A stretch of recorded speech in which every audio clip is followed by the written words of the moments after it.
Ýurdumyzyň orta hüner hemde ýokary okum mekdeplerine zekine münasip ýaşlary kabul etmek maksady bilen giýiş dinaglaryna guramaşlykly ýaşaldy. Ýokary oku we orta hüner okum mekdeplerine kabul edilýän taliplaryň sany ýyl-ýyldan artýar. Iqtisadiýatyň ösüş aýratynlyklaryna laýyklykda ýokary okum mekdeplerine täze hünerler açylýar. 2024-nji 2025-nji okuw ýylyna ýokary okum mekdeplerine täze hünerleriň we taýýarlygyň ugurlarynyň 10 açyldy.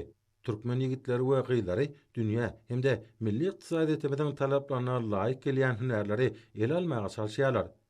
Häzirki döwürde ýurdumyzda döwrüň talaplaryna laýyklykda hünermenleri täze ugurlar boýunça taýýarlamaň usullaryna aýratyn ünsürler. Alimler we değişli pudoklaryň hünermenleri bilen bilelikde bu iş ýygrygda kämilleşdirilýär. Döwre bap okuw maksatnamalary işlep taýýarlanýar. Toplanan milli tejribeleriň we dünýä ilminiň bilim ulgamyna ýeten üstünlikleriniň göz öňüne tutulmagy aýratyn bellilikler.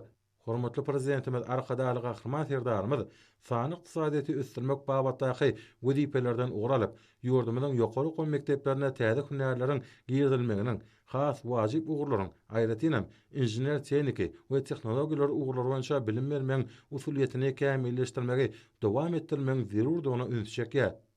Hormat prezidentimiz ýurdumyzda durmuş ykdysady taýdan ösdürmeň maksatnamalaryna hemde sany ykdysadyýaty ösdürmeň konsepsiýasyna laýyklykda bilim ulgamynyň ilm we öňümçilik gatnaşyklaryny popularyzatmagyň, täze hünerleri giýirmeň hemde ýokary derejeli işgärleriň taýýarlanmagyny öpçün etmeň möhümdigini belleýär.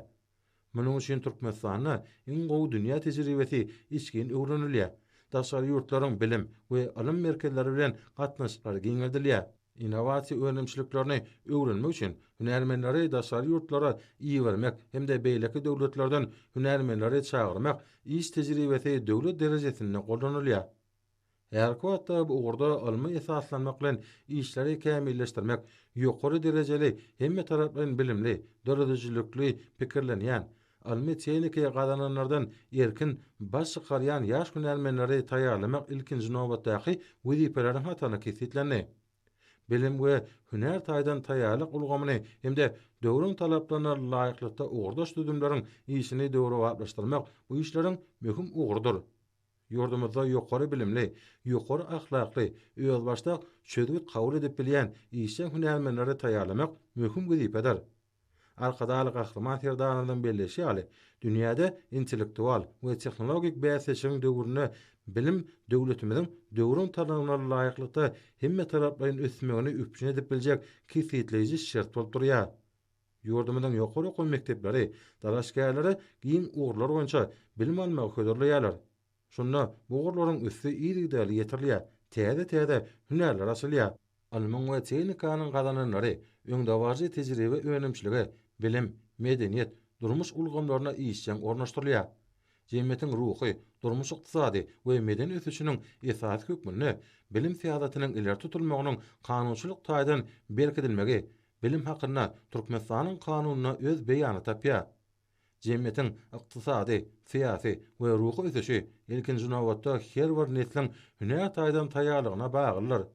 Şoňa görä-de hormatly prezidentimiz arkadaly gahryman serdarymyz ilmi tehnika ösüşiň gadananlaryndan baş çykarýan ýokary derejeli milli hünermenleri taýýarlamagyň netijeli ulgamynyň döredilmegine aýratyn üns berýär. Türkmenistana durmuşa geçirilýän açyk gapylar we giň halkara hyzmatdaşlygy siýasaty netijesinde ýurdumyzyň ýokary okum mekdepleri daşary ýurtly kärdeşler bilen işçi hyzmatdaşlygy diýerler we öňdäwajy dünýä tejribesine laýyklykda okuw maksatnamalaryny hemde meýnamalaryny, okuw kitaplaryny gollanmalary ýygrygdaly kämilleşdirýärler. Raýatlarymyzyň alan döwre we bilimleri milli ykdysadyýetimiziň pudoklaryna iş ýüzünde peýdalanmalylar. Çünki häzirki wagtda ykdysadyýetimiziň ähli pudoklaryna öňdäwajy tehnologiýalary we innovasiýalary ornaşdyrmak boýunça giň meşgul özgertmeler maksatnamalary durmuşa geçirilýär.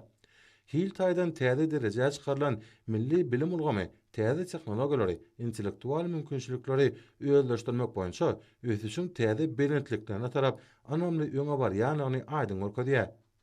Şerekde ýurdumyzyň ýaş şaýatlaryna ýokary hilli bilim almak hemde hüner taýlamak üçin giň mümkinçilikler döredilýär.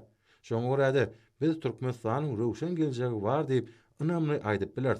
Sebäbi Hormat prezidentimiz arkada al gahryman serdarymyzyň durmuş uğurly siýasaty, şol sanyna milli bilim ulgamyny ösdürmek boýunça alyp barýan siýasaty munyň şeýle bolmagyna ýardam berýär.